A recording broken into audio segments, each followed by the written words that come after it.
Previously on Chaos Head Noah. You may pass. Where shall this narrow path take us to? It is the path to Tenjin Shrine. Please, oh please, will you let us pass? Those with no business will not be let through to celebrate the 7 years of this child's birth. We have come with an offering. Going may prove easy, but returning is.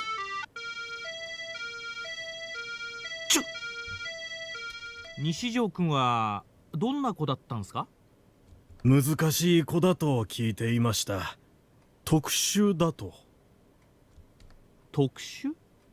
本来なら他の生徒に混ざって勉強するのはとても困難な病気を患っていたらしく。具体的には？そこまで私が言ってしまっていいのかどうか、ご家族なり医師なりに聞いていただけますか。 Empty. That was the state of Shibuya Station, which I could see from the Y junction running in front of 107. A world without sound. A world that felt dead.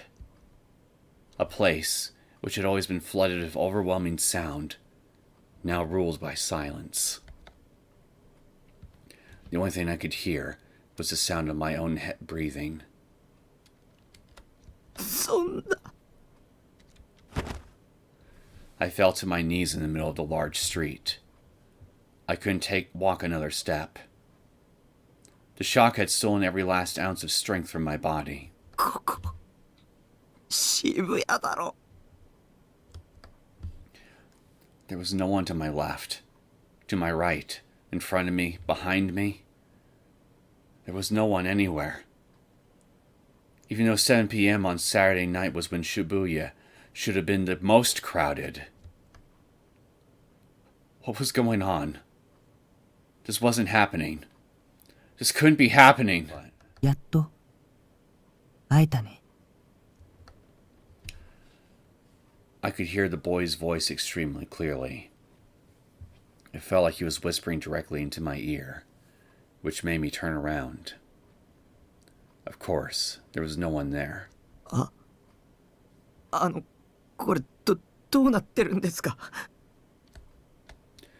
Even though he was younger than me, I ended up speaking formally to him. どうして誰もいないのか？君は理由を知ってますか？知ってるよ。 Despite how young his voice sounded, there was nothing childish about it. それより僕のメッセージは受け取ってくれた？ So that was you? Message? What message? I had no idea what he was talking about. 誰だ？君は目覚めるんだ。早く出ないともっとたくさんの人が死んじゃうことになるから。君は一体。 I rubbed my eyes to wipe away my tears. And because of that, I was finally able to get a clear look at the boy's face.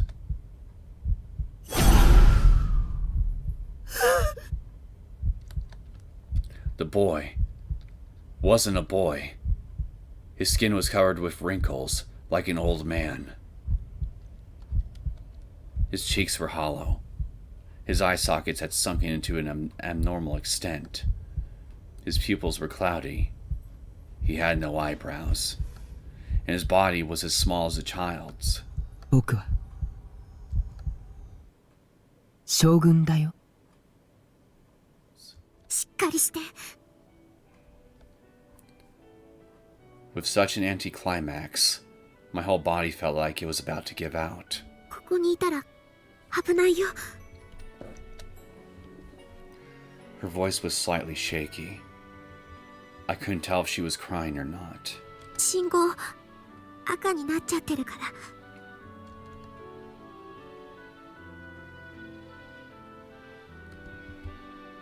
I was so confused. Was she not going to kill me?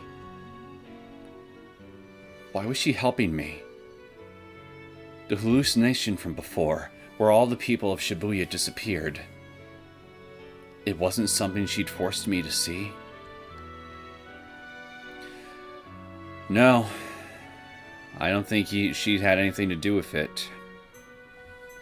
When I felt such a kind, gentle warmth, when she embraced me so innocently, it shook everything I had believed up until that point. Could it be that Sakihara Rimi wasn't actually a demon at all? Or was it foolish to believe that?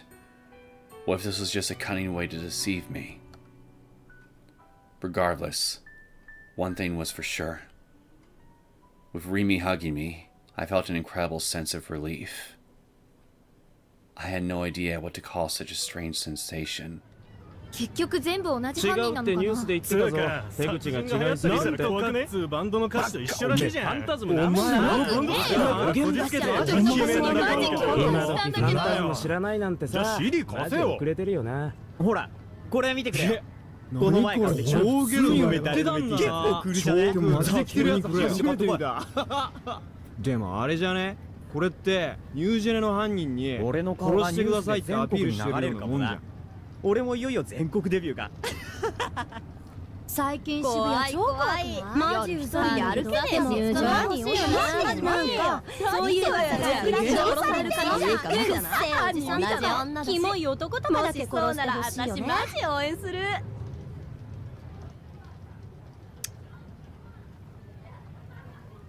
I agree. Couldn't have said it better myself. A short click of the tongue escaped from Sena's mouth, and she stopped listening soon after. There was nothing of value to be found in any of the noise. After all, noise was simply that. Noise. この視線の感覚気のせいかあの空はどうしてあんなに泣きたくなるくらい青いのかな Because someone wished for it to be. 私は望んでない No, but I did.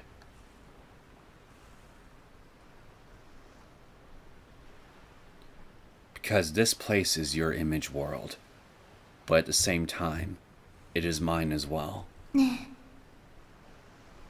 えあの空はどこにあるの Wherever you wish for it to be.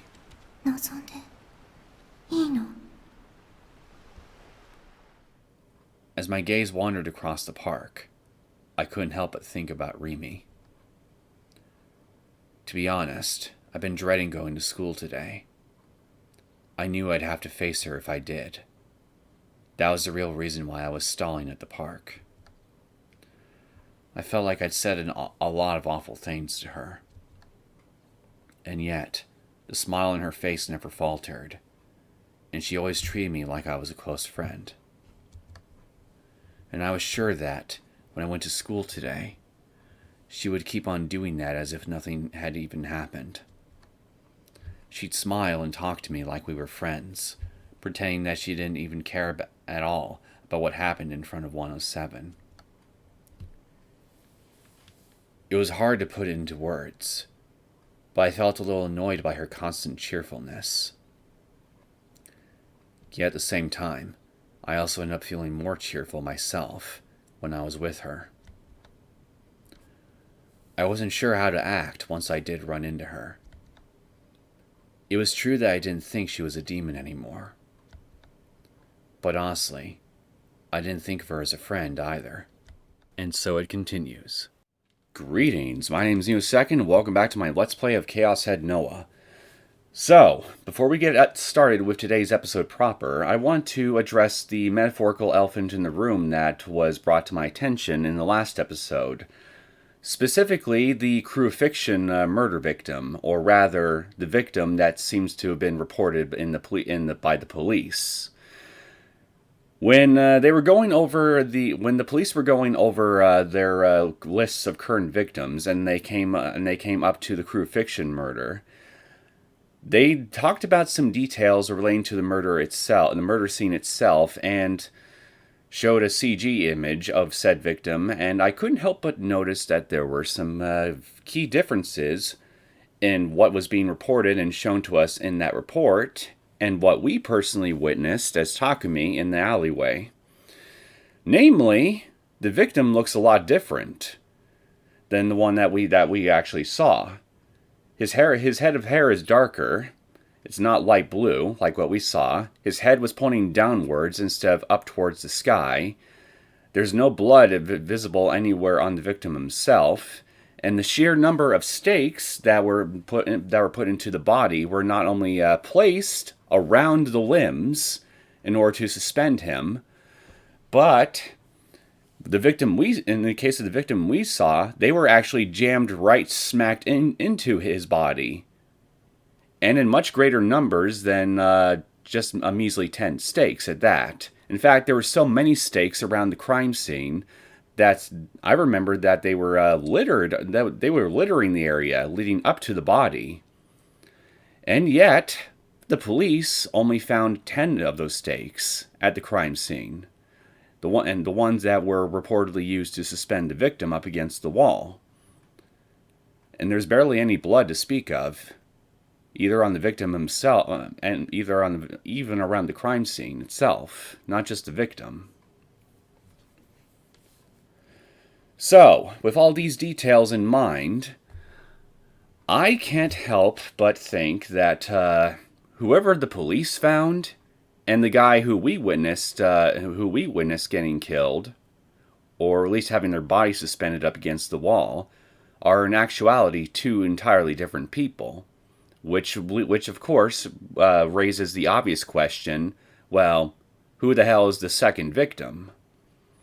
And well, I still don't know who was actually murdered first. Whether it's the guy that we personally saw, or the guy that the police saw. I don't even know the second person's relation to the other one.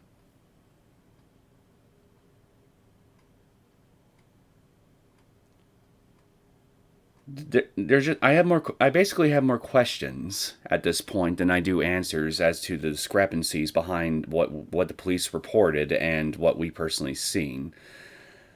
But there's definitely some strange shenanigans going on with this particular murder compared to the other ones that were reported by both the police and the media. Although thinking about it now, I can't help but wonder if Takumi was around to have witnessed any of the other murders himself. Would we have noticed any differences with those murders compared to what was reported by the police and the media? So, or putting it in another way, are the facts of all the other murders that we know about so far really the 100% factual facts of those murders?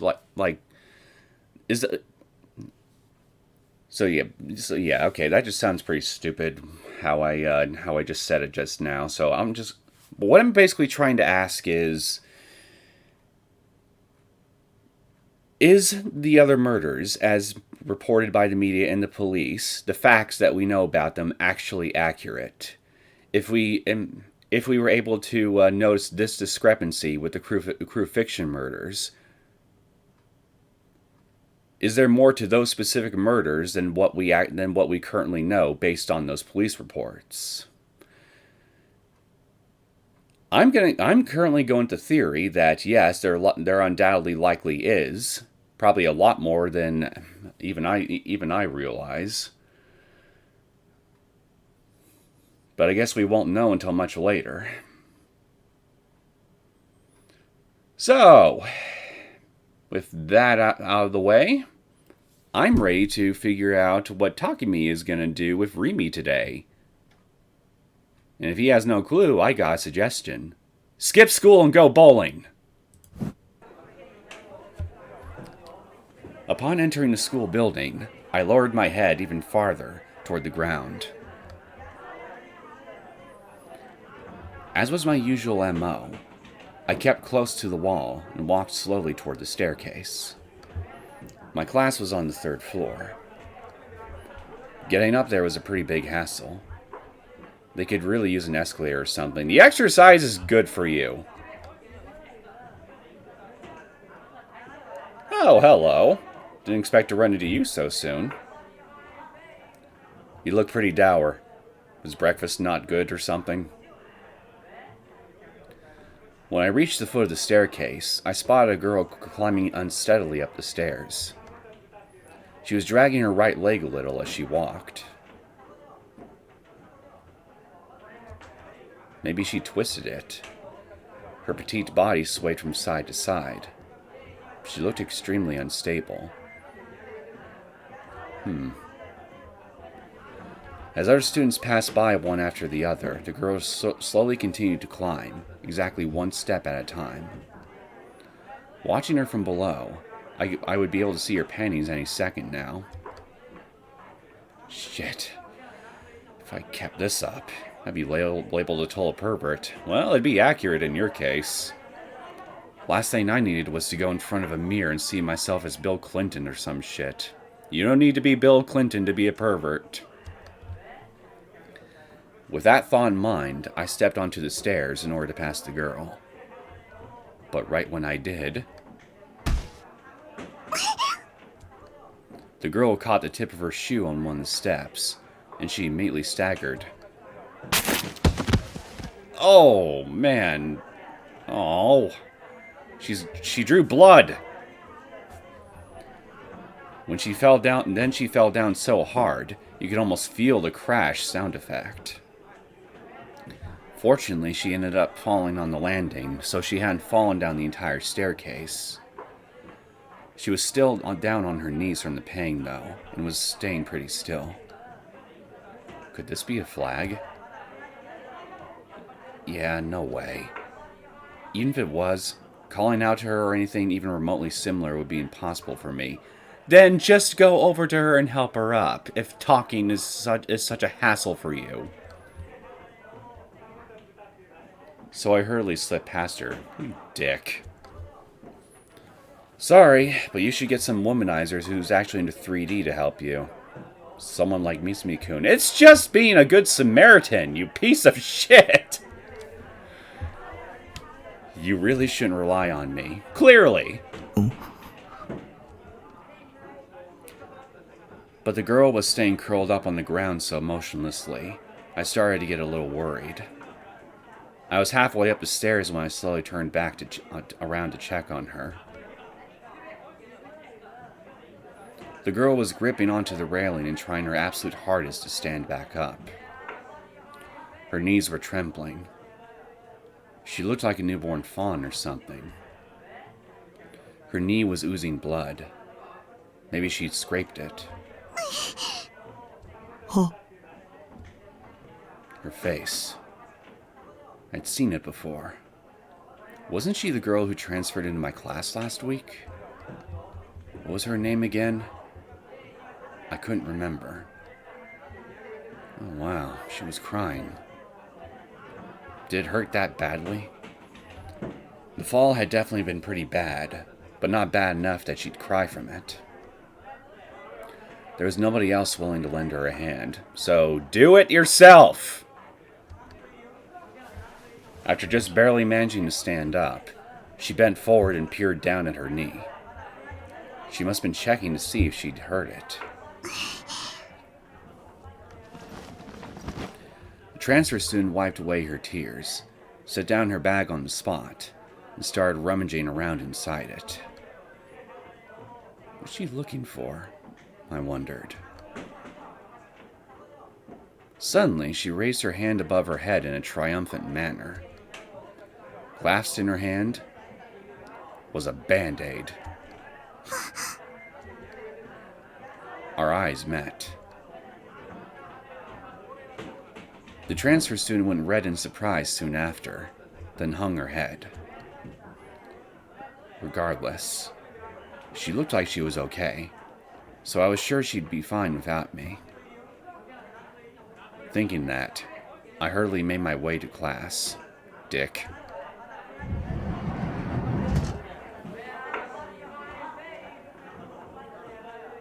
As per usual, I kept my head down and my gaze fixed on my toes. Your toes are unworthy to be attached to your body. I should cleave them off. And while still remaining silent, I took my seat. When I sat down, I remembered that the transfer student had said something to me on the day she transferred. I'm so happy we're in the same class or something. I'd forgotten all about it after everything with Rimi, but I wondered what she'd meant by that. Yo, Taku. Hello. Still according to routine, Misumi called out to me. Maybe he didn't have any other friends beside me.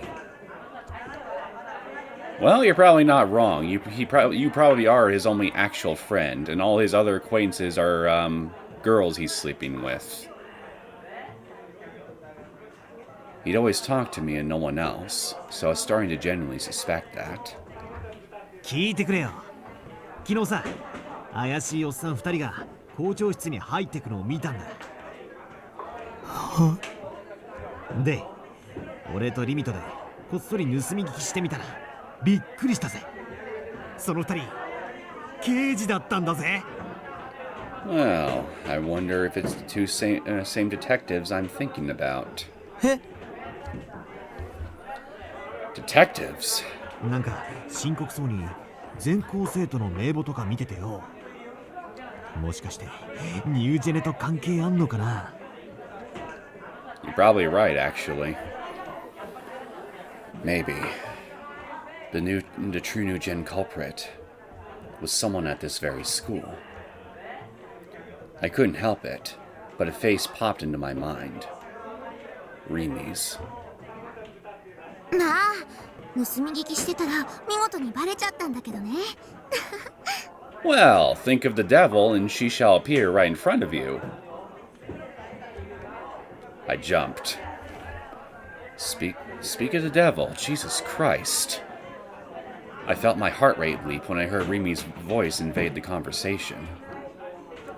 I couldn't look up. I was too nervous. But this was a completely different kind of nervousness than last week's. あれはお前がドア勝手に開けたせいだぞ。分かってんのか？しょうがないでしょ。本物の刑事さんって見るの初めてだったからちょっと興奮しちゃってつい。You know, I can't help wonder if it's just simply the positioning of their character sprites, but from how Rimi is positioned right next to Misumi, it kind of makes her look like as though she's taller than him. Poor Misumi. He's a shorty. 何をどうやったらついドアを開けるんだよ。おかげで俺らまで刑事から話を聞かれる羽目になったんだからな。大臣ってば刑事さんに聞かれちゃまずいことでもあったの？ His body count? そういうお前はどうなんだ？さあね。Her body count? Misumi-kun and Rimi were having a conversation with my desk sandwiched in between them. They were completely ignoring my existence. But to be honest, I was grateful for that. Even if Rimi did talk to me, I didn't have any faith that I'd be able to say anything back. I was hoping that the bell would ring before they got the chance to say anything to me. But when I glanced at the clock, I saw that there were still about 5 minutes until the class started. そういやタク、ここに来る途中で梢ちゃん見なかったか？ Kozue-chan? Who? ああ、そっか。どうせお前のことだから覚えてねえとは思ったけど、マジでそうだったんだな。先週転校してきた子のことだよ。折原梢ちゃん。Oh, so that was her name. Orihara Kozue. 階段で階段？見た。お、そっか。じゃあもうすぐ来るな。Misumi-kun's voice gave off an aura of intense enthusiasm. I hadn't seen him this energetic since a few days ago, when he found out that Fess was from the next class over. In other words, I never seen him give his all for anything except girls. I have a feeling he's gonna get thoroughly rejected this time too. Which reminded me that just last week, Misumi-kun had already gone to hit on the transfer student the moment she'd arrived. Oh, he already did his thing. How'd it go?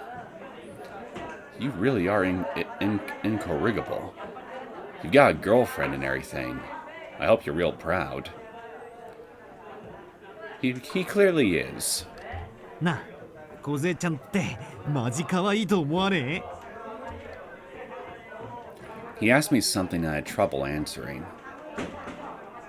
I moved my head down ambiguously, which he apparently took as a yes.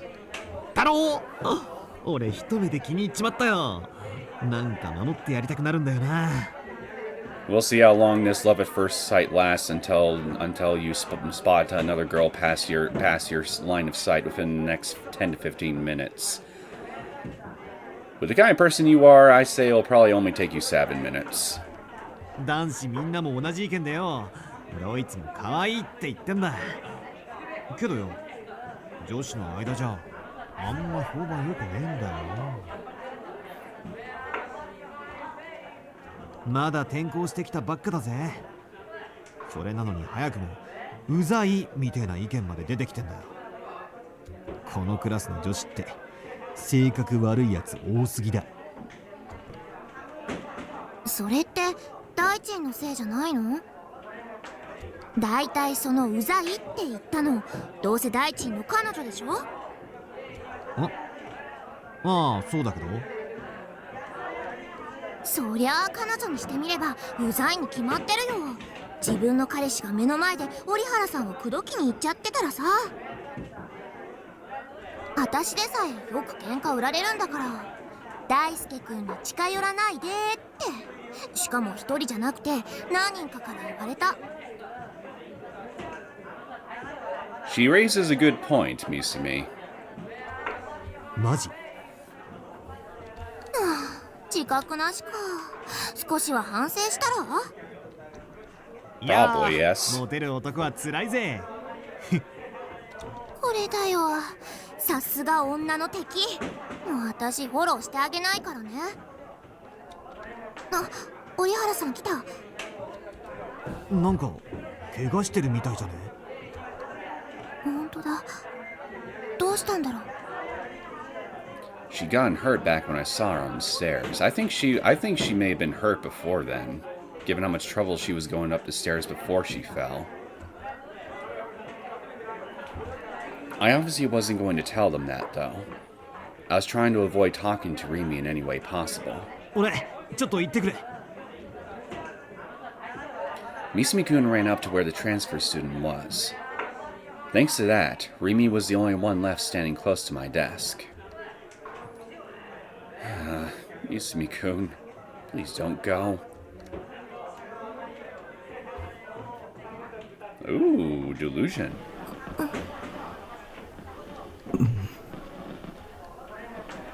Rimi didn't say anything, but she didn't move away from my seat either. I'm gonna go with red. Considering the fact that I was hunched over so far on my desk that I could nearly sink my teeth into it, I couldn't see her expression. Okay, you know what? I'm just gonna go with green. All I could see was her waist. But if that were true, then that would mean she had to be facing me. In other words, she was looking at me.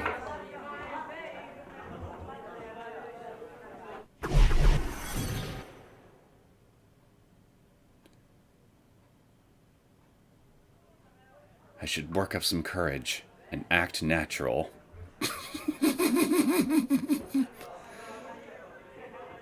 Define natural. Takumi. Please. I'm quite curious to know what you would classify as natural. おはよう、咲畑さん。おはよう。 Alright. First contact went well. But just when I started to feel relieved, Rimi tilted her head to the side with a frown. ねえタク、なんで急に妙ちくりんな呼び方するの？妙ちくりん。咲畑さんなんてなんだか他人行儀。今までみたいに呼んでよ。Like I normally did. But I didn't even know what that was. じゃあ、リミ。お、なんだいタク。いや、特に何もないけど。じゃあ私から一言。You love me, right? Rimi cleared her throat, looked around the room, then brought her face close to mine. タクは大地みたいになっちゃダメだよ。ああいう女たらしはいつかひどい目に遭うに決まってるから。あ、うん。肝に銘じておくよ。うんうん。タクのそういう素直なところ、私好きだな。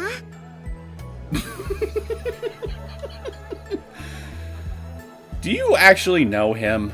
Oh wait, that's right, this is a delusion. Never mind. She liked something about me. Huh.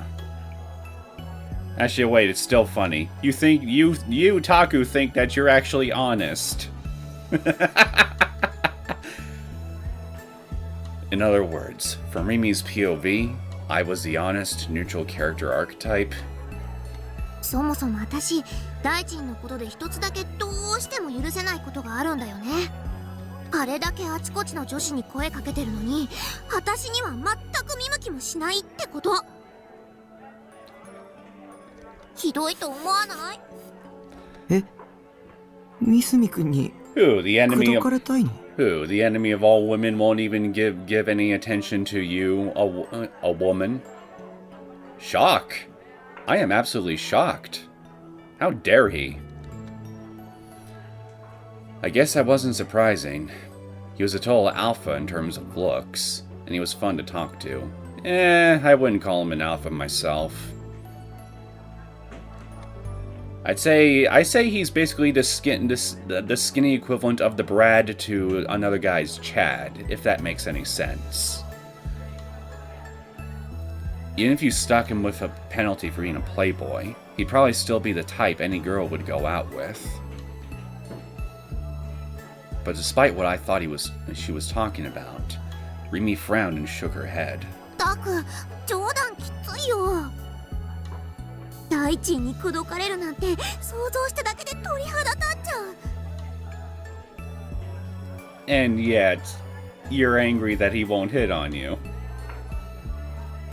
She wrapped her arms around herself and made a big show out of pretending to shiver. 私はノーサンキュー。でもなんていうのかな、女としてのプライドっていうものがあるわけじゃない？ねえ、タクから見て私ってどう？魅力ある？ Well, Takumi, what do you really think about the demon girl's looks? Gah. You're asking me something that's real hard to answer. どう？ And it didn't help that her eyes were twinkling, and she was clearly bursting with anticipation. Come on, admit it. Admit you got the hots for a murderer. That's... Of course I thought she was attractive, but it'd take a lot of courage to say it out loud.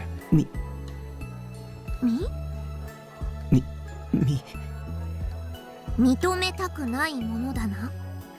Ooh, I got a tip from this. No one likes to admit from them. Short for the full quote, no one likes to admit to them, to the mistakes they've made because of their youth. A quotation from an extremely popular mecha anime series. often followed up with various lines about youth, such as, "That's what it is to be young." There are several popular mecha series that this might apply to, and I honestly cannot, for the life of me, guess which one it could be. My first thought was Gundam, but I could be quite wrong about that. Anyway, what's this? I think I also missed this one. Deets, please. Short for further details, please. Used when an online user wants to get more detailed information on a subject. I'll be sure to remember that. For 5 minutes. Anyway, unless I'm forgetting, I think this is the first time I've ever actually gotten a tip during a delusion. 若さゆえの過ちというものを。あ、引っかかった。 Rimi smiled triumphantly. Was she actually an otaku? There was no way. I smiled a bitter smile in defeat. Gazes at her hot anime figures in the day, murders people by the night. But even though the conversation was completely normal, I found myself having a lot of fun. Up until now, I'd almost never had this kind of conversation with a girl before. Is Yua a joke to you? I didn't know why, but I felt like we clicked pretty well together. Which is why I was able to say what came next so naturally. リミは魅力的だよ。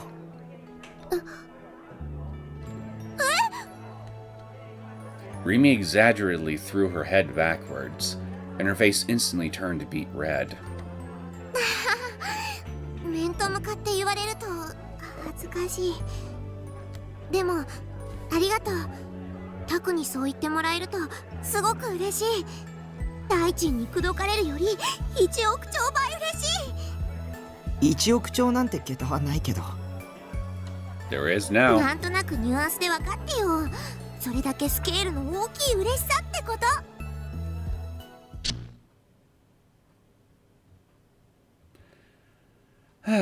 So that's what it is to be young. If only I could have had that kind of conversation daily. So, I wonder what important details I might have missed while I was in Dreamland. Hopefully nothing too important. Every day of my life would be fun and fulfilling, and how I saw the world would change completely. But at the end of the day, that was just an illusion. The mean reality couldn't even make eye contact with Rimi. I just kept my head down, didn't move, and stayed silent. I despised my own cowardice. Then stop being a coward! Muster your courage! Lift some dumbbells! And so, I was hit with a fierce wave of depression. タク? Rimi, who had been silent the entire time, finally called out to me, albeit hesitantly. But I couldn't respond due to how sudden it was. To her, it probably felt like I was ignoring her. In my head, I knew I couldn't keep acting like this. But in the end, I still couldn't get myself to do anything. 大丈夫? Of course he's not okay. He needs to lift dumbbells! This time, I nodded frantically. It probably made me look pretty suspicious. そう。だったらいいんだ。Rimi's voice was gentle. I could hardly believe it, but she seemed like she was going to continue patiently being with me, even though I was being silent. "Are you okay?" was what she'd said. I felt the sudden urge to ask her something. I wanted to ask. Back when we met in front of 107, what did it look like to you? Considering the fact that she hadn't mentioned anything in particular, it seemed like she didn't know anything about the people temporarily disappearing from the streets of Shibuya, nor anything about the wheelchair-bound Shogun. Which would probably mean it just been one of my delusions after all. No, I'm sure it was real. That was why I wanted to ask her. But I didn't think I'd be able to look up and do so after all this time. Either way, I couldn't do it today. I couldn't even prepare myself to ask her. So, next time then. When is next time? I'd ask her the very next time I came to school. Oh, I should have just kept reading. Yeah. I should probably organize the questions I want to ask her before then. あれねえタク、折原さんがこっち来たよ。 The transfer student. Why was she coming over here? Was she going to come down on me for not helping her on the stairs earlier? But she didn't seem like the type of person to do that. Or maybe she wasn't coming up to me, but she actually wanted Rimi for something.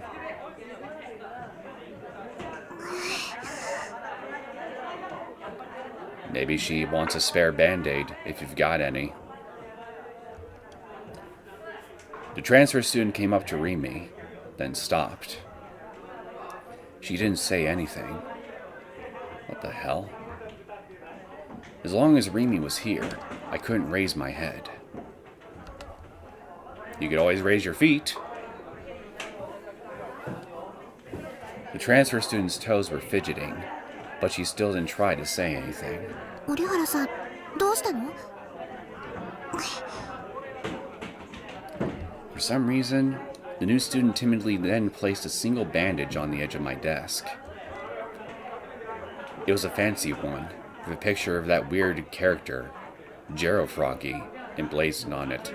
The frog is persistent! It keeps coming after me! It won't leave me alone! Huh?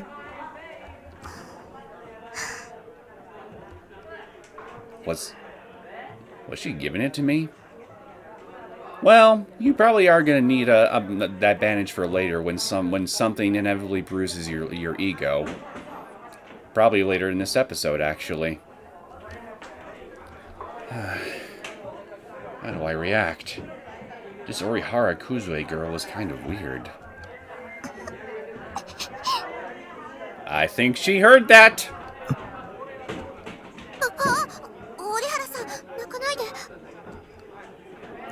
What? Was she crying? Why was she crying? Was it because I didn't say anything? But the transfer student hadn't said anything to me either. タクは怒ってるわけじゃないと思うよ。 Rimi swooped in to cover for me. Come to think of it, that was a little bit odd. I didn't know next to anything about Rimi, and yet she knew a lot about me. 彼ってあんまり人と目を合わせようとしないの。引っ込み思案ってやつ。だからそんなにガチガチに緊張しなくてもね。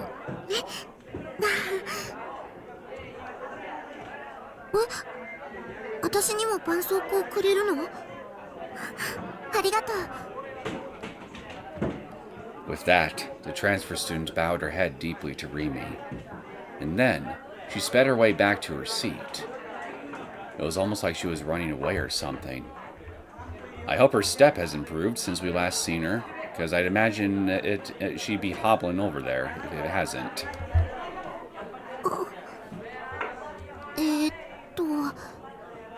なんだかよくわかんないんだけど、タク、その絆創膏をもらってあげるべきだと思う。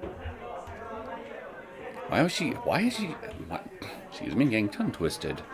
Why had she given it to me? 梢ちゃん、無口だよな。A girl, a few words, but apparently plenty of spare band-aids. I got the feeling Misumi-kun had come back. 転校初日に俺が校内を案内したんだけどよ。うわぁ、早くも手出したんだ。まだ出してねえっつうの。Yet. まあ1時間ぐらいかけてあちこち回ったんだけど、もう俺一人で延々と喋り続けたよ。あん時はさすがにじーっと疲れたぜ。Your poor throat. It must have been parched.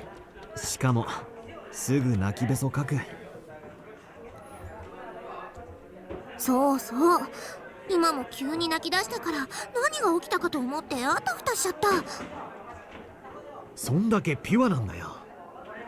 なあタク、お前ならわかるだろ。梢ちゃんの仕草一つ一つの可愛さってのがよ。お前流に言うなら萌えってやつだ。Well, I guess you're not wrong. なんだ、クソでも我慢してんのか。 He always needs to take a shit because nearly everything he runs into these days always tries to scare it out of him. Poor fellow's probably seriously constipated at this point. I shook my head from side to side as hard as I could. タク、さっきからちっとも喋ってくれないんだ。Yeah, that's because you're here. I wasn't ready for that. I had never had talked to a friend who was also a girl, all friendly before. And again, I never had a single female friend before. I think I hear Nozomi crying to herself in a corner somewhere. Not throughout my entire life. でもさ、今折原さんと話してみてなんとなく思ったんだけど、彼女と話してるとなんだか疲れちゃいそうかもなんて。女子ってのはマジで同性に対して容赦ねえな。ま、梢ちゃんは俺が守るからいいけどな。ほんの数十秒前に大地も相手するの疲れたって言ってなかった？うっせ、梢ちゃんはタクと同じ匂いがするぜ。ほっとけねえって感じ？それはわかるかも。Well, aren't you two just such good Samaritans?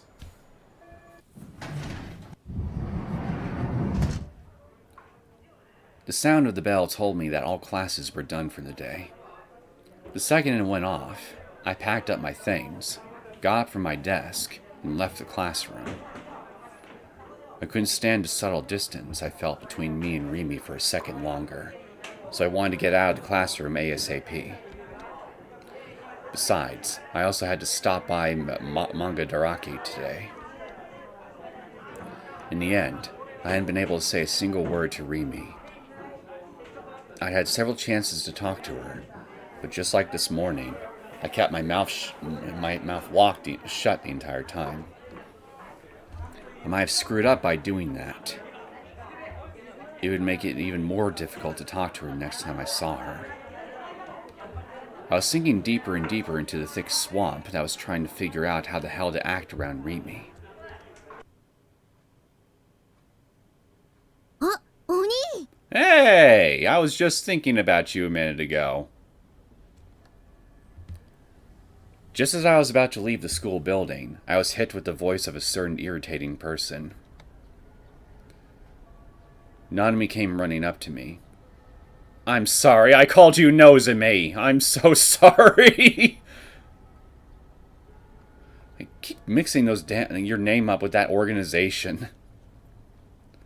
Nanami came running up to me, holding a trash can in her hands. She must have been in the middle of taking it out. Unfortunately for me, the bitch spotted me. I tried to ignore her and speed my way out of there. But just like usual, Nanami refused to let that happen. Good on you, Nanami! Force him to be a good Samaritan! The hem of my uniform was pulled tightly from behind. 妹見て逃げるなって何度言えばわかるの？なんだよ。なんだよじゃないよ。お兄が逃げるからナナもつい追いかけちゃうんじゃん。Okay, then don't chase after me if you don't need something. 相変わらず家に電話かけてこないし、まあナナはもう諦めたけど、どうせお兄が真面目に連絡入れてくるとは思えないもんね。Wow, she actually understood me for once. Then again, I didn't know how she wouldn't, being my sister and all. Even though I had no need in the slightest for a 3D one. というわけで、これからも定期的にナナがお兄の部屋に様子見に行くから。Perfect. Perfect. 感謝してよね。Damn it. Of course it'd come to this. I know! Isn't it great? You'd get to have your sister come visit you every day. To check to make sure that you're alive and that you haven't been ended by some crazy, possibly supernatural murderer or something like that. If only I could somehow be free from the curse of my obnoxious little sister. Hell, even though it never happened, I at least deserved some form of compensation for putting up with her. You do! You get to be alone for the rest of the week. I thought about that kind of thing daily. Oh, that was it. This was my chance to put my plan from earlier into action. If I was lucky, it might even work as a modest form of revenge. Yeah, good luck, buddy. Good luck. I checked my surroundings. Then I started walking toward the courtyard, signaling for Nanami to follow me. 何？ちょっと来てくれ。なんで？なんかあるの？ She was so unbelievably annoying. Was she incapable of following me or something? What a fucking idiot. Well, maybe she's just slightly confused that you are actually inviting her to follow you. Which is something that I'm sure that at any other point in time, you practically never do. Ever. Because you're an introvert to the extreme. You're antisocial to the extreme. You hate me, you hate her. ナナミに大事な頼みがある。え？頼み？お兄が？ナナに？ Nanami's eyes went wide. 珍しいじゃん。お兄が頼み事なんて。とにかく黙ってついてこいって。あ、ちょっと待ってよ。There weren't many people in the courtyard. During lunchtime, the place was always crowded with students eating lunch. But the only people who'd bother coming here after school were from the gardening club, or whatever. で、頼みって？ I'm gonna need you to die, so I can finally be free. Nanami lowered the trash can she was carrying to the ground, then gave a big grin as she puffed out her chest. あ、条件はマクで汚りね。その条件飲んでくれるんなら、本当は嫌だけど、お兄の頼み聞いてあげる。Well, goddamn thing she did pissed me off. I can't believe she actually wanted me to pay her back for this. Well, considering that she keeps subjecting herself to you, I would ask for some compensation too. I mean, weren't you just complaining just a minute ago that you should be compensated for putting up with her? Practice a little empathy, my friend. It can get you quite far in life. At times. Not all the time, but at times. Forget it. わかった。おごる。え、本当？今日のお兄いつもと違うね。Yeah, well, yeah, because I was lying. Saws for being a liar. La la la. Let me guess. Is this short form for sorry? Net slang, short for sorry. Yep. Often used in conjunction with lol or some common net slang, e.g., fuhihihi, saws, lol. Oh, so your creepy laugh is also internet slang, huh? You really are terminally online. Although it is indeed an apology, it is often used in order to tease or provoke the other party instead. Well, when spelled like that, I think it's pretty obvious.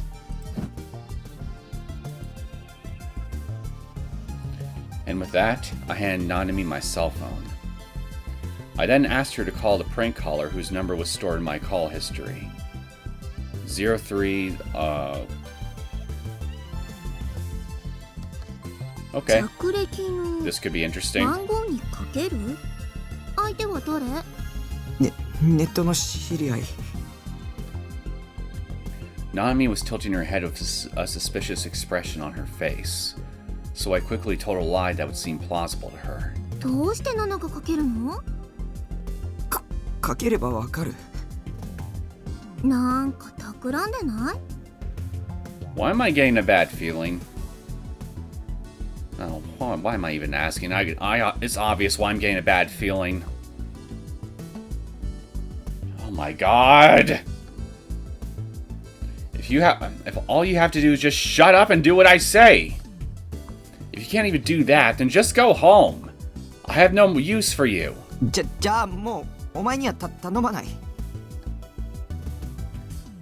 I went to snatch back the cell phone, but Nanami pulled her hand back, evading me. わかったってかけるよ。かければいいんでしょ？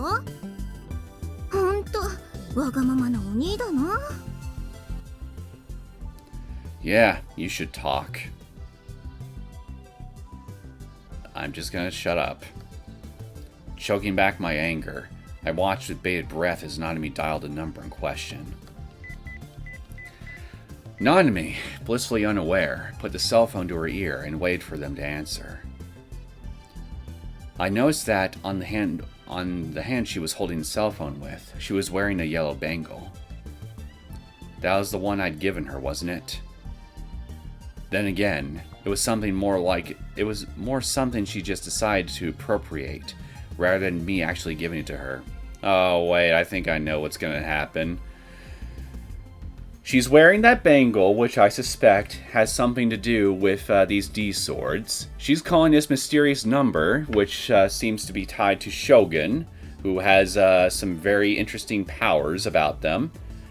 What's going to happen is the second that the call connects and she hears something on there, that bracelet is going to activate and manifest a D sword. Am I right? Am I on the right track here with with my prediction as to what's about to happen? That was the one I'd given her, wasn't it? Then again, it was more something she just decided to appropriate rather than me actually giving it to her. She even wore it when she went to school? Did she really like it that much? Even though it was just some cheap-ass bangle I'd gotten for free? Nami really did have no taste at all. Not that I could really speak for anyone else, though. This didn't matter at all right now. Anyway, who was gonna answer the phone? Would it be some scary Dokyun piece of garbage? You going, Shogun Dokyun? How dare you? There's nothing Dokyun about that guy. Best case scenario, it'd just be a prank and had nothing to do with Shogun or Yua. もしもし？ Someone must have picked up, so Nanami called out as she covered the receiver of her hand, only to raise her eyebrows soon after. She then thrust the phone back in my direction. お兄。なんだ？なんだじゃないよ。現在使われてませんって言ってるよ。Well, that was anticlimactic. え？ I snatched the phone from Nanami and put it to my ear. And what I heard was... おかけになった電話番号は現在使われておりません。番号をご確認の上、もう一度おかけ直しください。 She was right. I guess that meant it really had been a prank, huh? It was a prank where you called a bunch of random numbers simultaneously over a couple days, and when the prank was over, both the number and the phone were destroyed. Or something like that. Either way, it was a pretty large-scale prank. And yet, this large-scale prank decided to single you out. Why? Can you answer me that, Takumi? Meh, it didn't matter to me either way. I disagree. I knew now that the mysterious call had been nothing more than a prank, and nothing else mattered anymore. Yeah, we'll see how long you keep thinking that until the next crazy thing starts happening right in front of you. ねえ、一体何なの？もうお前用なし。Leaving Nanami standing there, I started to walk off. Hey now! You still owe her some McD! But it didn't take long for her to chase after me. どういうことか説明してよ。Shut up already. お前掃除中だろ。ゴミ箱置きっぱなしだぞ。ね、でも説明聞いてないもん。僕は帰る。Without dealing with Nanami, I walked quickly to the school gate with her right on my tail. おに、じゃあマクディおごる約束だからね。ちゃんと覚えといてよ。知るか。ちょっと嘘ついたの？まあな。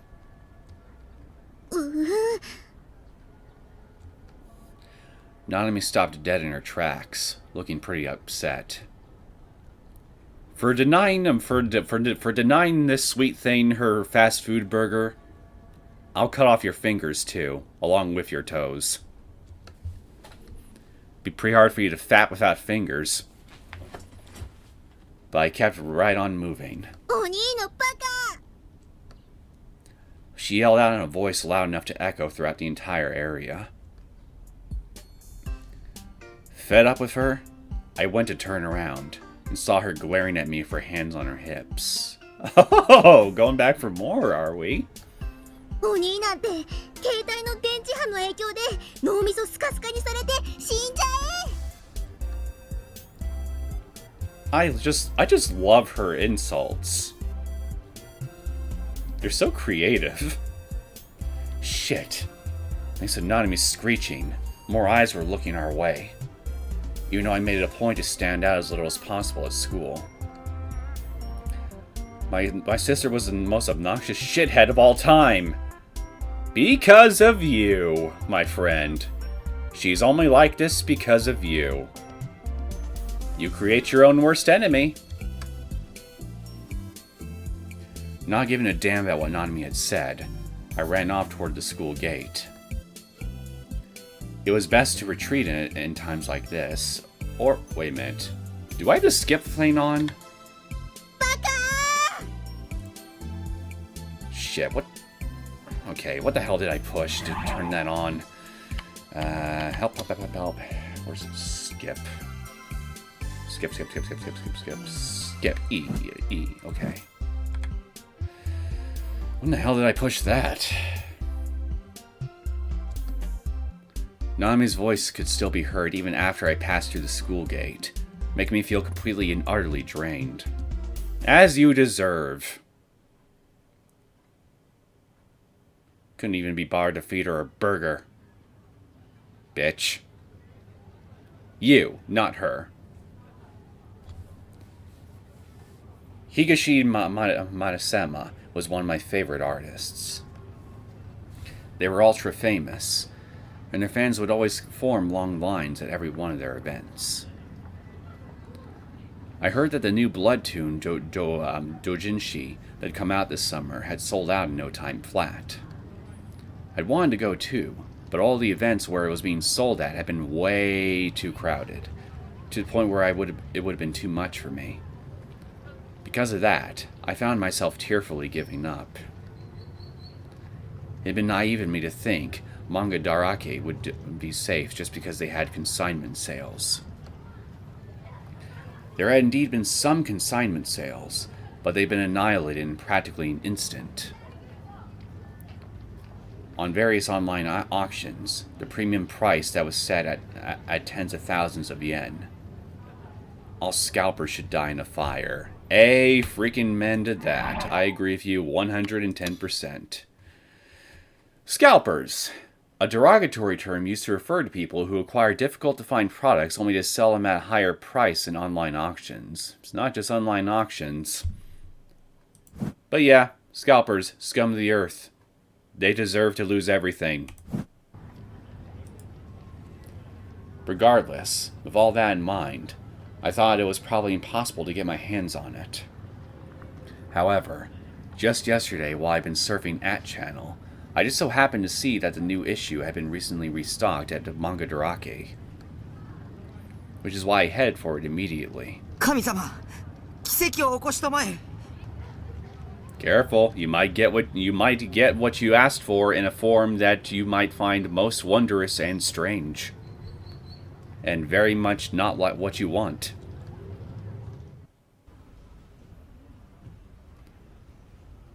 I prayed to the heavens in front of the store. Then I stormed inside. I wish stores like this existed where I live. I would just get lost in here, looking at all the merchandise. I scanned the doujinshi section, my eyes as wide as dinner plates. I went back and forth down the aisle, searching over and over again to make sure I didn't miss anything. But, I couldn't find it. No. Was it already sold out? I casually observed the cashier. It was a girl. She wasn't very cute, but she did seem friendly. I never even once used a hyper-advanced technique known as asking the clerk about whether or not they had a certain item in stock. The reason was, of course, that I didn't have the courage to do so, and that is why you deserve to not have it. Coward. And not only that, but the title of Higashi Maesema's new book was Seitan Cosplayer Gone Wild. So yeah, asking about it was completely and utterly impossible. That thing sounds to me like it's either a comedy, either a comedy, in a rogue plays the games, some kind of hentai book, or a comedic hentai book. Probably the last one. Excuse me, miss, but do you have a copy of Higashi Maesema's Seitan Cosplayers Gone Wild? If I asked a female clerk something like that, I'd no doubt be labeled as a pervert. I knew that for a fact. Thank you very much. You're pretty much shameless in almost every other aspect of your life. Why not apply that shamelessness to this? In the end, I simply gave up on asking the clerk anything and exited the store dejectedly. I'm kidding, of course. I'm glad that you got some semblance of shame inside that wretched soul of yours. Shame is good for you. In moderation. And I swear to God, that's the same girl in the dress that I remember seeing several episodes ago. Lady, are you stuck? Are your feet glued to the pavement? Do you need me to get something to melt that glue?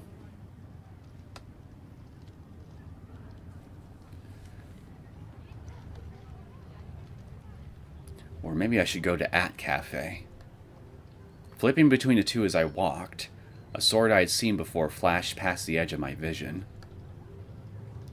It was a sword with a distinctive two-pronged blade, the one that girl B, the girl who called herself Sena, had been carrying around the city. Hello? Is that actually Sena? In the crowded center, guy, the tip of the sword jutted above the heads of people walking down the street. As it got closer to me, I hurriedly took refuge in a nearby arcade. When I peered out from the shadows, it didn't take long for Sena herself to appear, the sword resting on her shoulder.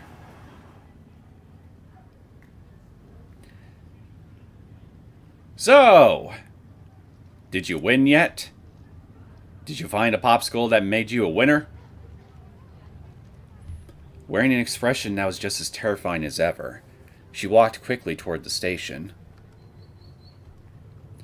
She didn't seem to have noticed me. But even then, after having experienced the humiliation play that was lugging around a sword just like hers, the bold way that Sena walked around without a care in the world impressed me. Was she not embarrassed to hold a huge sword like that? Have you forgotten that nobody else but you and her can see the damn thing? I mean, she had to have been questioned by a police officer at least once. No way she hadn't. As I pondered that, Sena's figure got farther and farther away. Where do they sell badass D-swords like the one she has? I wondered. The one I'd gotten hold of didn't glow, nor did it have a badass shape, so I wasn't exactly satisfied with it. What matters is how you use it!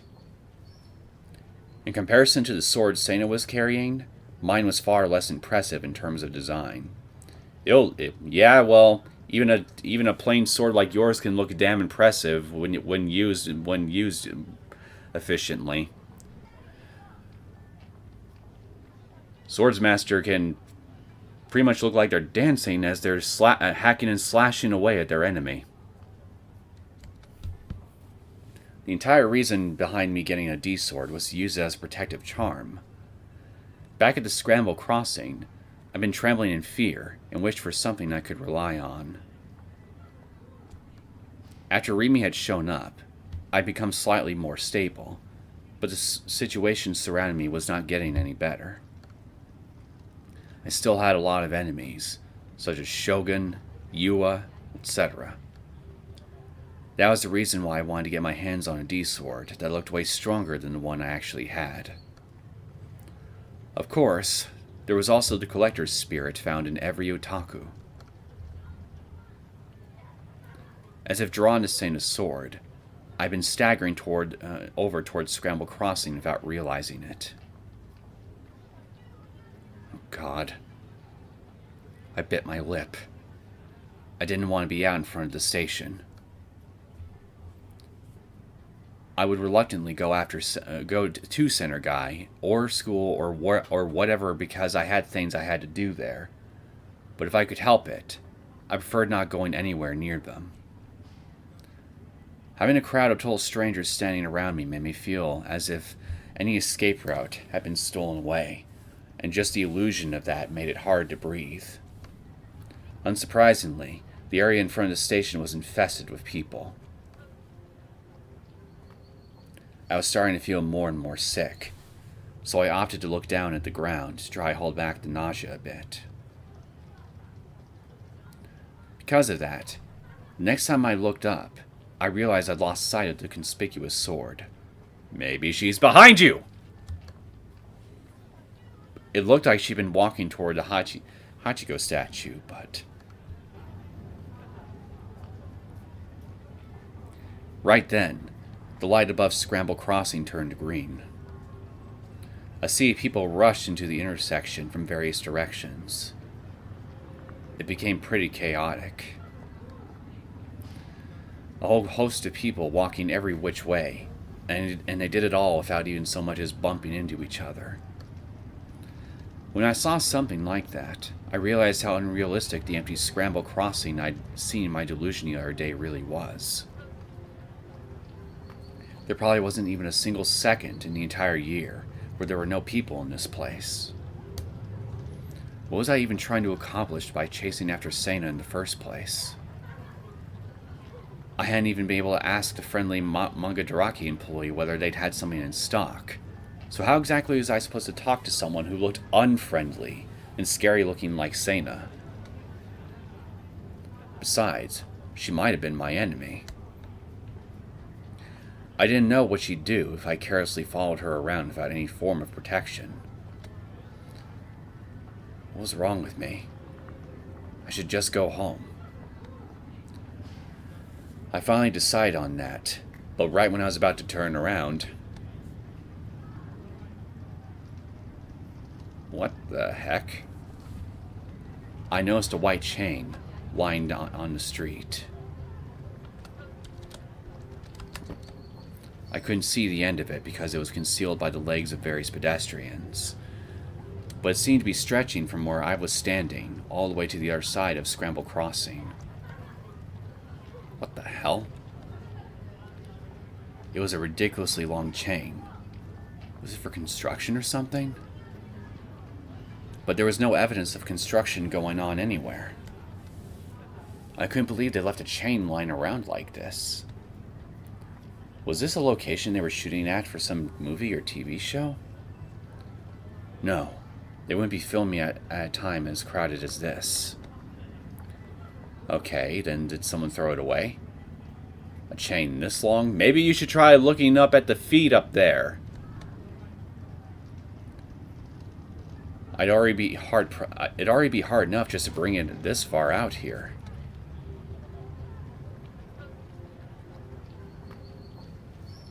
Okay, so I guess whoever the owner of that feet to wasn't the owner of the chain, like I was thinking they might have been. They were just some random pedestrian. Regardless, it was definitely going to get in the way of people and cars. Tilting my head in confusion, I examined my surroundings to see how people around me were reacting to it. I thought it would be dangerous if somebody caught their leg on it, but not a single person was paying any attention to it. I rubbed my eyes and tried looking at it one more time, thinking that it might be an optical illusion or something, but the chain was still there. Optical illusion, also known as a visual illusion, a phenomenon in which information is perceived incorrectly, but the person perceiving it is still able to logically discern that it is incorrect. This can happen regardless of the person's mental state. One of the most famous examples of this is the molar-liar illusion. Sight is established when light received by the eyes is transmitted to the cerebrum via the optic nerve. Once it reaches that location, it acts as a stimulus, and the light information is translated into what we perceive as sight. However, this process involves extrapolating the structure of the external world based purely on light information, which is only made possible by utilizing a filter of empirical data. This leaves room for errors in perception. There is a theory that states that optical illusions occur when an error is generated as a result of the brain operating under a cause and effect hypothesis, but arriving at a false conclusion. In this case, the conclusion based on one's experiences up until that point does not match up with reality, causing dissonance. As well as this, there is a theory that humans block out 99% of what they perceive. It is said that if a person were to process all 100% of what they perceive, they would not be able to remain sane. Sounds like someone straight out of H.P. Lovecraft.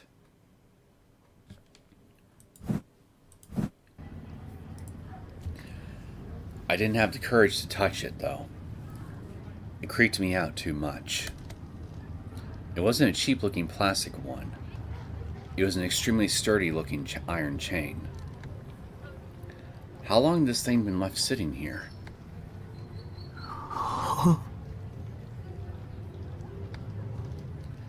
If these were normal circumstances, I'd think it was some kind of trap. After which, I would have run away in fear, suspecting that something terrifying might have been waiting for me. But now, for whatever reason, I couldn't help but wonder where the chain led. My mind was overtaken by a compulsive obsession that told me I had to follow this chain. I crossed the Scramble Crossing before the light turned red, bumping into several pedestrians as I did. At the end of the continuous chain was an old, dark green train car that was sitting next to the Hachiko statue. The wheels had been removed, so it was closer to a monument or an exhibit rather than a functional train car. You were supposed to be able to enter it freely, too. The white chain was extending from the open door to the inside of the train.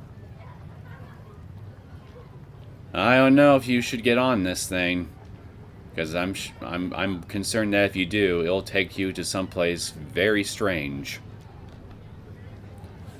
There were tons of people parked in front of Hachiko, but not one was paying any attention to the chain. They didn't show any signs that they were even aware of it.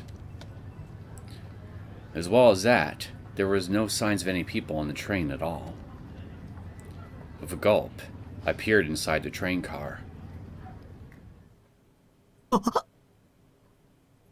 Well, you baited him. Congratulations. You stuck the carrot in front of his nose and he followed. In that moment, I realized it was a trap. I couldn't believe it myself, which is why I hadn't suspected it at all before. The car appeared to be empty, but there was the figure of a single person inside. Aoi Sena was sitting cross-legged on a burgundy train seat.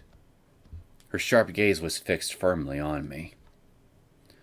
For some reason, she was holding a light blue popsicle in her hand. That was a Crunchy-kun, right? Forget it.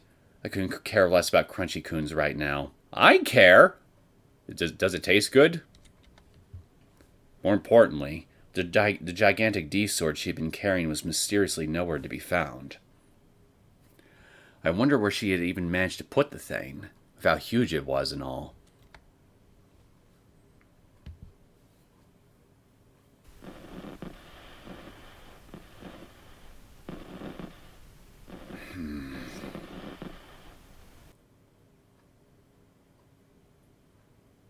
I have a feeling that if I choose either option here, I could be missing some very important information or a key event that I need to be aware of. So I'm very tempted to just not choose anything this time.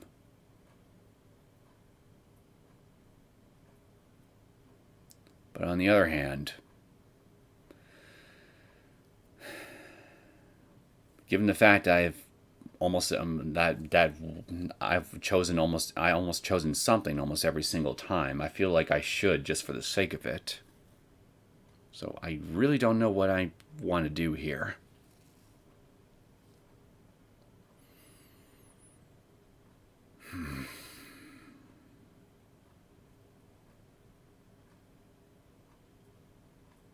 I'm gonna go with red. Fuck it.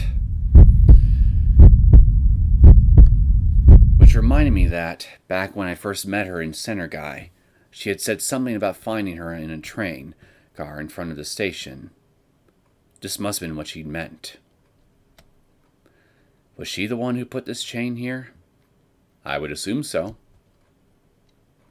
Could she really have been lugging around such a long chain? It looked like it weighed over 10 kilograms. And not only that, but it had to have been over 50 meters long.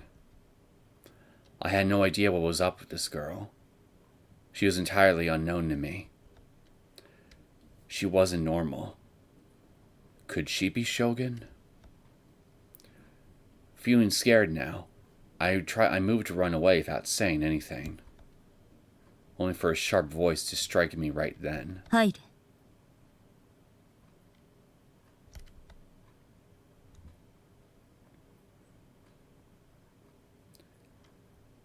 I automatically stopped dead in my tracks. What if she got up and attacked me with a D-sword right at this very moment? The very thought scared the hell out of me. Giving in to my fear, I began to follow Sena's order. I took one step into the train car. But right as I did, I immediately reconsidered. That was exactly what Sena would want me to do. A moth to the flame. A fly to a spider's web. I couldn't do that. How could I waltz right in on my own death like that? I should run away. That was a much better idea. From the chain, It was easy to tell that this girl had some completely absurd, superhuman strength. With just a single twist of her arm, I'd get helplessly pinned to the ground, and she would break my arm right after. And that wouldn't be the end of it. She had a D-sword. If I were to be slashed with a sword that thick and gigantic, I would die instantly. This girl was lying in wait for me. She was plotting something. Run away. Now! I turned on my heel to get off the train. But without me noticing it, the exit had closed. I had only just walked in. It hadn't even been more than a couple seconds. And yet, with no sound and no movement, the door had closed all on its own. I was petrified. I couldn't figure out what had just happened. When had the door closed? Who closed it? It didn't seem like it opened and closed automatically. And even if it was an automatic door, surely I would have heard it.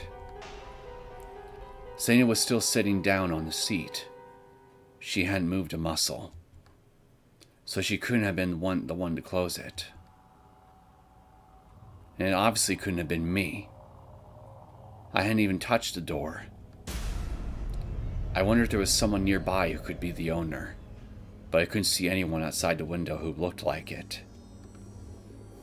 No, whoever had closed it didn't matter right now. I shifted my gaze over to the other doorway, sitting at the back of the car. It was closed too. I'm trapped. Sei and I were the only ones on the train. But what did that mean? All sorts of negative thoughts flew through my head, and I nearly screamed aloud. いつまで? Sena, still glaring at me, of course, spoke up once again. そこに突っ立っているつもりだ.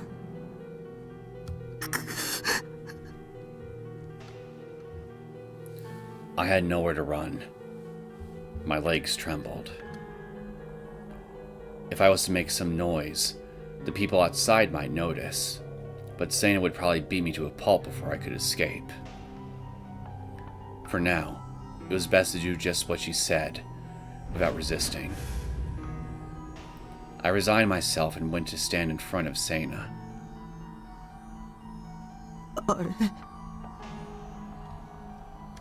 I suddenly realized.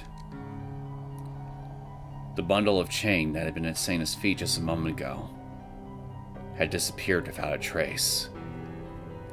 I thought that she moved it somewhere, but there had been no sound to indicate that, and she was still sitting on the same seat she'd been sitting on the entire time. Even if she had moved it, where the hell had she moved it to? I didn't see it anywhere in the train. エラーはどこにあった? Sena, completely unconcerned of how lost I was, asked me something unintelligible yet again. だから私をつけてきたんじゃないのか? As I shook my head left and right in confusion, Sena's expression became increasingly stern. She then eventually looked away from me, let out a small sigh, then took a bite of her popsicle. Maybe it would help if you actually explained to him what an error actually is. I would certainly appreciate that. Freed from her sharp gaze, I nearly sank down to the floor once again. Talk about looks that could kill. I would have sat down on one of the seats if I could have, but when I realized that she might have said something to me if I did, I couldn't bring myself to. お前が私をつけてきているのには気づいていた。私が作ったエラーが見えていただろう。That's what that chain was? だからエラーって何? 鎖だ。白い鎖。If that was what she meant, then yeah, I'd seen it. I followed the weird thing all the way here after all. でもどこにもない。消えたよ。消した。私の妄想だからな。Your delusion, you say? Delusion? What was she talking about? じゃあ剣は？お前も持っているだろう。Excuse me? No, I don't have one. How could I? This wasn't going well. I could barely get a word out. それより、お前は何者なんだ？見えているみたいだけど。は？ Sena glanced at me, then jerked her chin toward the window. この窓の外に何が見える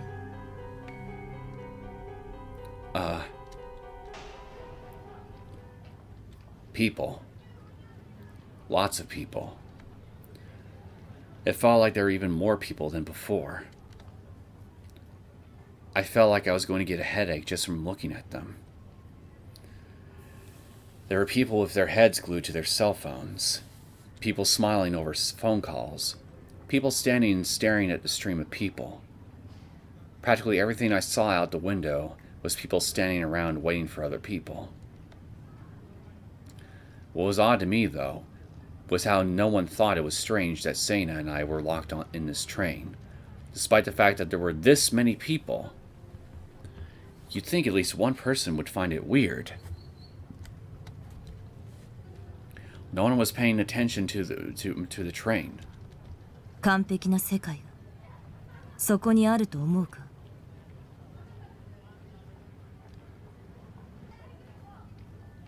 Right now, I'm thinking of the little tagline underneath the title of the game, as she says this to me, and I can't help but wonder if if what she's saying right now is in reference to that.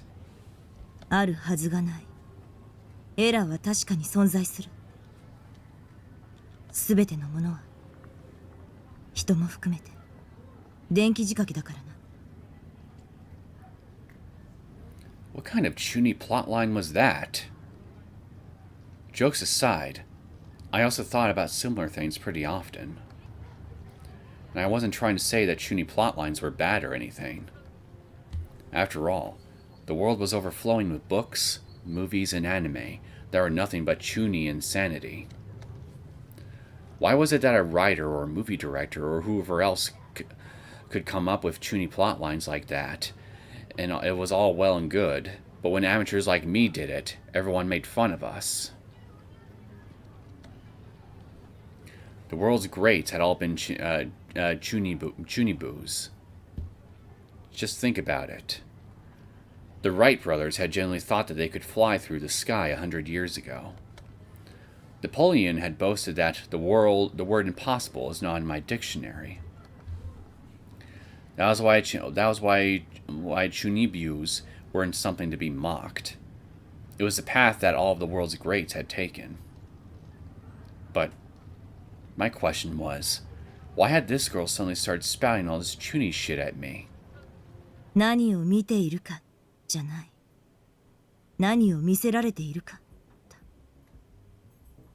人は体の外からの情報を五感によって得ているけど、その受け取る情報のおよそ 80% は視覚から入ってくるんだ。そして視覚から得られた映像はパルス信号となって視神経を通り脳に送られる。 Just like the telephone, I thought to myself absentmindedly. A telephone converted your voice into electrical signals, and then sent that information to a distant location. 電話か。似ていると言えなくもない。Had she just read my mind? No. There was no way. Had I been mumbling to myself out realizing it yet again? VR 技術を知っているか？ Virtual reality, right? What? Virtual reality? Of course, I didn't actually answer her aloud. ビジュアルリビルディング。 Huh. I was wrong. I never heard of that. アメリカの精神生理学分野で研究が行われている技術だ。生まれながらに目が不自由な人でも目の前にある景色がちゃんと見えるようになる。ビデオカメラのような映像機器を介してな。どうやってという顔をしているな。だが仕組みとしては単純な話だ。ビデオカメラが映した映像も脳を流れる神経パルスもどちらも突き詰めれば電気による信号なんだぞ。 Nerve impulses. An electrical signal or stimulus that travels through the nerve cells of an organism has the ability to quickly transmit information between tissues. 要は神経パルスにコンバートできる技術さえあればいい。すでに実際にテストは成功している。ある研究チームが特許を取得済みだ。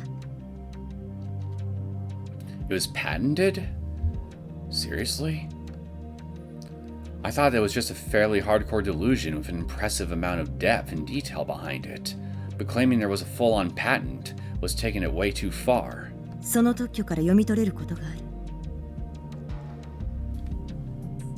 Sena, who had been looking out the window the whole time, turned to face me. She slowly crossed her legs. ある意図的な情報を神経パルスへコンバートすることが可能なら、人の五感すべて、さらには人の意志そのものもコントロールできるんじゃないか。 In other words, intentionally cause delusions in other people, and have them to react to them based on what delusions you're sending them. Is that basically what you're telling me? So, for example, say you want some random passerby to kill somebody for you. Why not send information to that person's senses that shows them hallucinating that some kind of monster is in front of them, trying to attack them, and in self-defense, that person in their frenzied panic fights back against it, not realizing that they're actually attacking a human being in a blind panic, until it's too late, until everything's all said and done. Bit of a weird example I just came up with, but I mean, that's the general gist of what she's talking about, if I understand her right.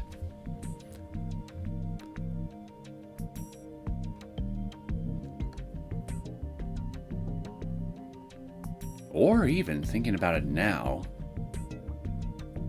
maybe it's what I experienced with meeting up with Shogun in the last episode. What if Shogun or somebody messed around with Takumi's senses to where he couldn't perceive any other human being except for Shogun up until after Shogun spoke with him, and when everything was all said and done, the delusion that was being sent into his mind from some external source stopped its signal, thus returning his perception of Shibuya back to normal.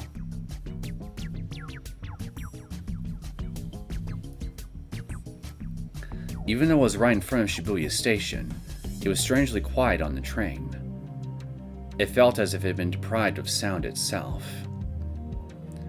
It was obviously an illusion, but I couldn't help but remember the delusion I'd had several days ago of the deserted Shibuya.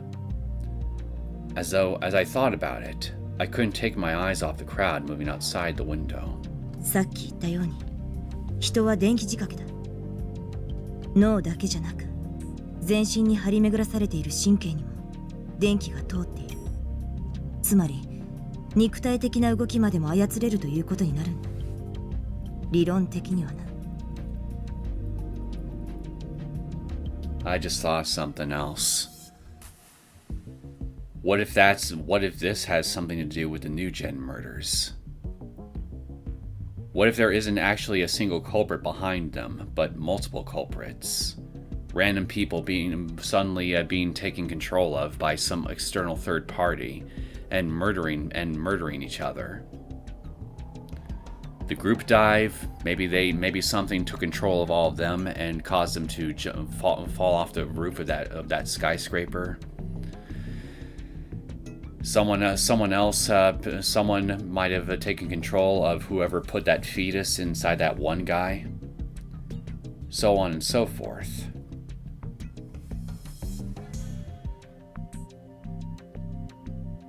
That would then mean that the true culprit behind the New Gen murders is whoever is sending out the signals, controlling these people. This girl. I was taken aback.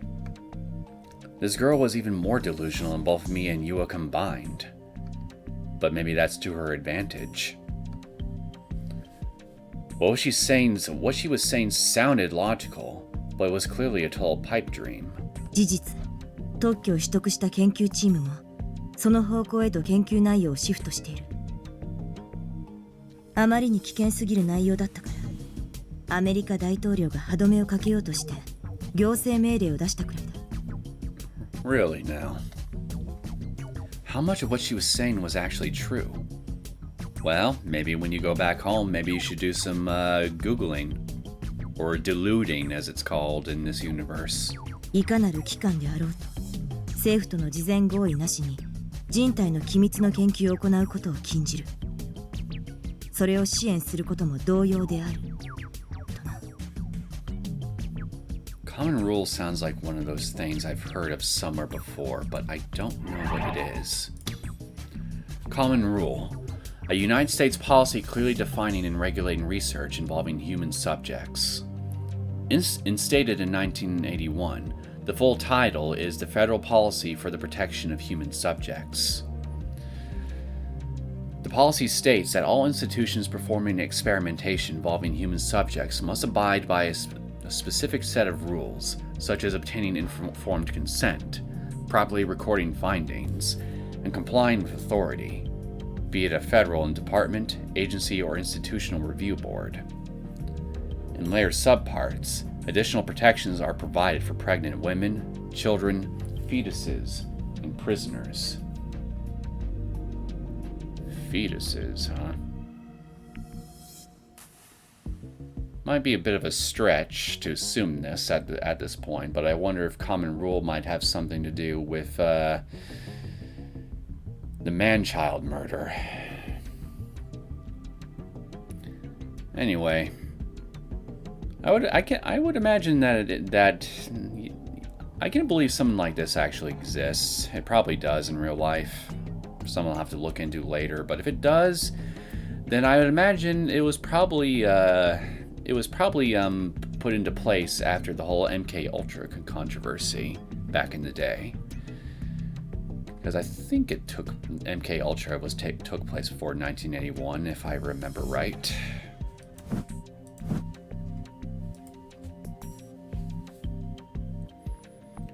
Sena looked downward and clasped her hands, resting on her knees tightly. だが世の中は腐った連中ばかりだ。Ain't that the truth? 倫理を無視して自分の利益のためだけに他者を平気で犠牲にするような連中がな。ヘドが出る。You and me both. Ah, shit, you lost again. Loser! After she finished voicing her disgust, she stuck the last chunk of the nearly melted crunchy coon in her mouth, then suddenly stood up. I reflexively started to shrink back, only to run into the wall behind me. 無知は罪だ。知らない方が幸せなこともあるという人間もいるが、そんなのはただの甘えだ。世界を疑え、仕組みを知れ。この世界は完璧じゃない。She was coming toward me. Thinking she might hit me, I tried to shield my face with my arm, but in the end, she slipped right past me without doing anything. お前の見ている景色は本物か? Without looking at me, she murmured that as we passed each other. And then, she promptly exited the train by herself. Before I knew it, The door exiting the train opened as silently as when it had closed. I was completely and utterly bewildered. I stared out the window as Sena walked away. Without looking back at me even once, she quickly disappeared into the sea of people. In the end, I had absolutely no clue as to what she'd been trying to tell me. The only thing I took from it was that Sena despised the world. Typical Chunibu. From my point of view, though, it sucked ass to have her shoot her poisonous Denpa bullshit at me without even letting me get a word in. Her tone of voice alone had made me feel like I was being lectured. The way she talked was often a moe characteristic when it came to 2D, but in reality, it only served to make her feel even more like a total dokyun. But the fact that she hadn't attacked me was a relief. A surprise, considering that for some reason, she always gave off the aura that she was just raring to slap anyone and everyone. I wanted to take a breather after that, so I sat down in the seat where Sena had been sitting before. Immediately following that, a dokyun-looking couple suddenly came into the car. After that came a trio of people that were obviously dokyun Kogyarus, then an older middle-aged man, and then a young businessman wearing a suit. I probably did not pronounce that correctly. Gyaru.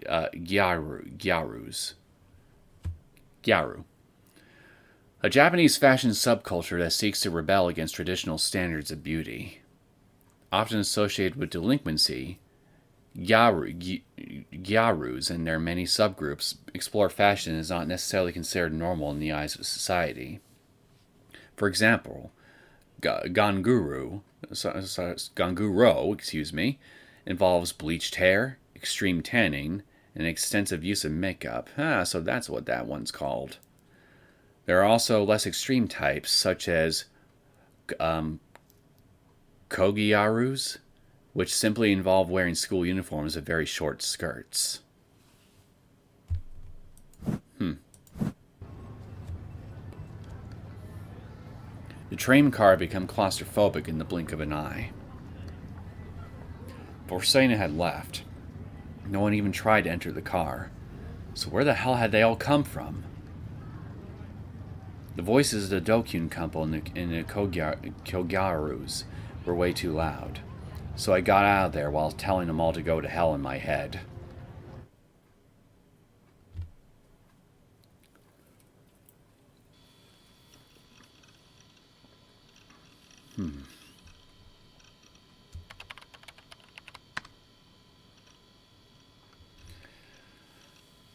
So yeah, that's how I ended up getting tangled up with an IRL Chuni chick. What are you talking about? There's no chat log here of you explaining anything. Okay, asshole. This time you have pissed me off! Seriously, no, Lord Nineheart. You're always saying shit like, oh, I don't give a fuck about 3D, but you've been getting real nice and close with a bunch of 3D girls recently, haven't you? You even said earlier that one of them broke into your house. I don't care who you ask. That's straight out of an eroge. You've plunged straight into your once-in-a-lifetime chance to be popular. Alright, listen well. I'll admit that I have indeed amassed quite a number of opportunities to speak with cute females. However, every single one is a freaking mental case. Just like you. How's the old saying go? Birds of a feather flock together. A person whose words and actions are very clearly born from insanity.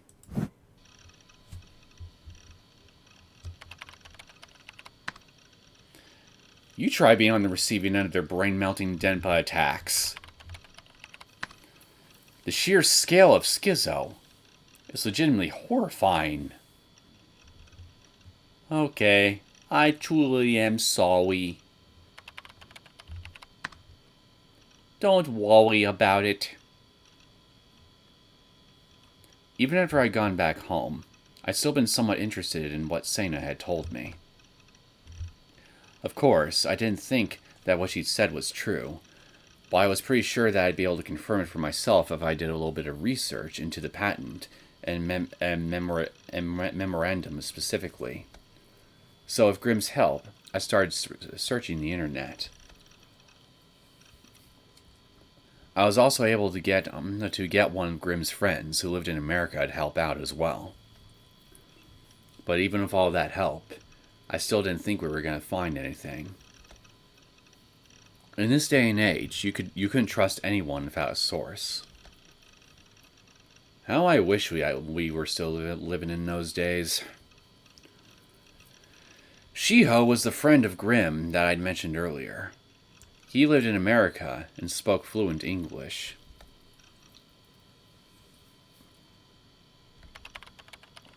Oh, yo, I just got a message from Shiho. Let me guess, BS, right? That stupid fucking mental case. She had to have just been making a fool out of me because she didn't think I could understand English. Don't underestimate the power of the internet. Consider yourself pwned. It exists, apparently. Ha! Too bad for you. It exists? What did? The guy went out of his way to tell it for us. Anyway, let me up it. Is this more B8? もしかしてマジなのか Man, you don't trust me at all, do you?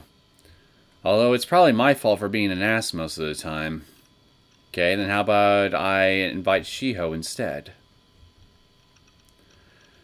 I've been tricked by Grimm several times in the past. If I trust him like I usually did, he'd hit me with something so bad that it'd make my brain blue screen. But he was saying that he was going to invite Shiho, and that he even had a source for us.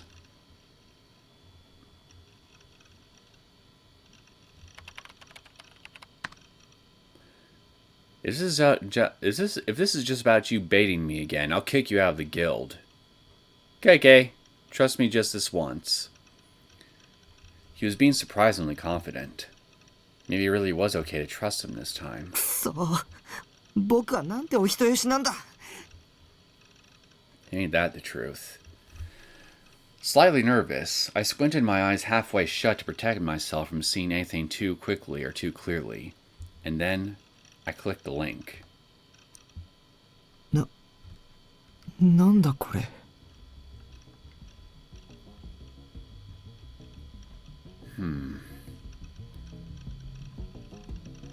Yeah, it's real. And I'm just skimming over what the page is saying, but it seems to be matching up with what Sena was telling us.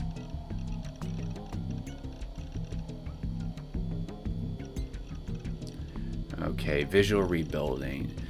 In conclusion, by utilizing visual rebuilding, we can convert video data into nerve impulses, which can then be used to establish sight. We at Victor Crondria University, VCU, have already visited several other universities and scientific organizations in order to present our findings, and upon being met with glowing reception, we applied for a patent. Many were very excited at how promising it was for the future of the visually impaired, and some even went on to theorize that those with access to especially expensive video equipment would perhaps be able to obtain vision surpassing human limitations. We have already had many successful tests with this technology, and we continue our research. As we continue our research, our patent was accepted. Obtain vision surpassing human limitations. The delusions, I suppose? There's even a reference to the Turing test in here. It was a document written in English of a bunch of strange diagrams on the lower half. Part of it looked like a human face. The headline read, United States Patent. I knew that much at least. In other words, this was... アメリカの特許。 VR 技術を知っているか？すでに実際にテストは成功している。ある研究チームが特許を取得済みだ。So, Sena, how are you familiar with this research, I wonder? It was real. I then went to open one of the 2 text files that had come bundled with it. One of them had a series of news articles that seemed to mention the patent, all of which were translated into Japanese. One said that the Psychophysiology Research Laboratory of America's Victor Crondria University was currently researching a groundbreaking invention known as VR, visual rebuilding. As the goal of the research was primarily for healthcare, it had been getting the attention of visually impaired people from all over the world. It was groundbreaking technology that enabled people who were blind from birth to see the scenery in front of them through video cameras and other imaging devices. To put it simply, this was done by converting signals, the ones that composed the image data that the video camera received, into the only signal the brain could recognize: electrical signals known as nerve impulses. These are then transported to the brain via the optic nerve. There had already been successful tests, and the patent had already been registered. 特許。本当に認められてる。 So, did that mean that what Sena had said wasn't just some tuning delusion? It would just seem so? I gulped, then went to open the other text file. I began reading. Presidential Documents, Memorandum of March 27, 1997. Strengthened protections for human subjects of classified research. The agencies shall jointly propose to prohibit waiver of informed consent for classified research, part of it said. Beginning 1 year after the date of this memorandum, no agency shall conduct or support classified human research without having proposed and promulgated the common rule, said another. The document was then signed at the bottom by William J. Clinton and closed with the White House, Washington, March 27, 1997. Now hold a minute.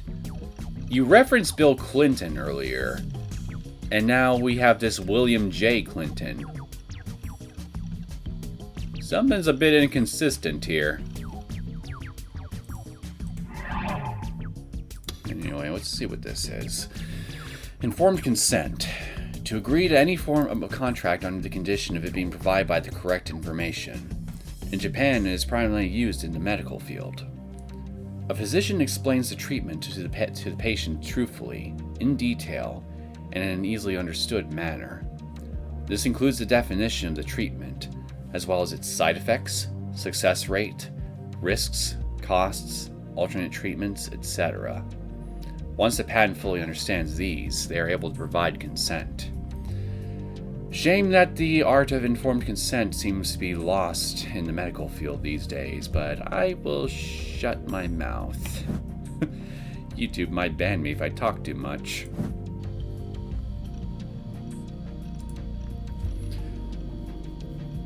A memorandum from the President of the United States. The contents sound like the premise to a movie or something, so I never would have thought it was actually real. I went to check the original document via the URL. Even I could read English for the most part. Despite how I might have looked, I was a lot smarter than those dokuns that went to school every day. Jury's still out on that one as far as I'm concerned. The actual contents written in the document were the same as the translated text. ということは。 Sena's words echoed in the back of my mind. ある意図的な情報を神経パルスへコンバートすることが可能なら、人の五感すべて、さらには人の意志そのものもコントロールできるんじゃないか。It was starting to get somewhat difficult to understand at this point, but with what Sena told me, combined with the sources we found online that backed her up, it sent chills down my spine. I had a feeling that something terrible was lurking within. But what confused me the most was what Sena's true intentions were in telling me all this. Did it have anything to do with me? The part about being able to control people's free will definitely wasn't something I could dismiss as somebody else's problem, because there was the possibility that I was a sleepwalker. On the day of the third new gen incident, the crucifixion, I had been told that I had been posting in a chat room as Shogun. Apparently, I posted from Cafe too, but I had no memory of any of it. And not only that, but I had absolutely no memory of Rimi too. We had been classmates for over a year, and we had been close enough to hang out on multiple occasions, yet I had no memory of any of it. I just thought of something. What if it was Well, it's obvious you're being affected by something too, something external. But what if Rimi herself is also being affected in a similar fashion, along with Misumi? And these memories that they have of the three of you having been friends for a while, are false. It's kind of what I've been speculating. When we first found out that about Misumi's supposed memories of Rimi. So I guess I might have been onto something then. Maybe I had done all those things while I was being manipulated by some other being. Besides, I was terrible at talking to 3D girls to begin with, so there was no way I would have been able to close to a cute girl like Rimi normally. No, I was thinking too hard about this. At the very least, I knew that the chat was just one of Yua's delusions. Shogun was a separate entity from me. He was trying to entrap me, and I didn't go beyond that. This was true regardless of whether or not he had actually been the old man in the wheelchair that appeared in front of 107. Maybe Sena too was one of Shogun's underlings. Maybe she was just trying to deceive me. I don't just blindly accept everything without questioning it. Don't trust a suspicious girl you don't actually know. Sena and you were both of the same breed. That's how it should go, right, Saratan?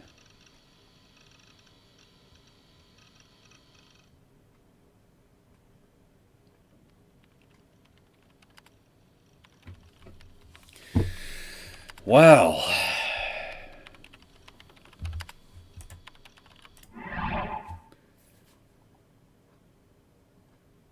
this is all some very, very, very intriguing information.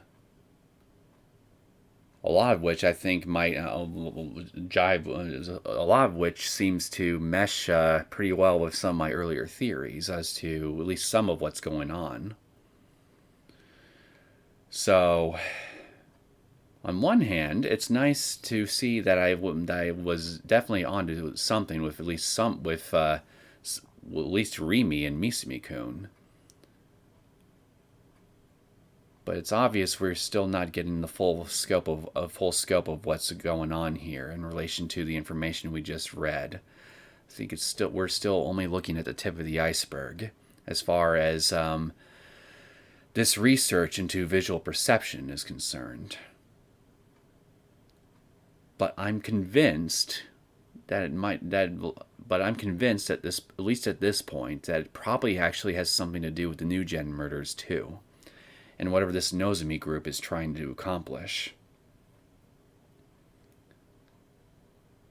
I don't have proof yet, but it's mostly just a feeling. I'm going to go ahead and end things here for now.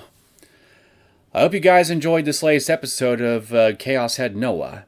If you did and you want to see more content from me, feel free to subscribe to my channel, and I will see you all next time. Take care.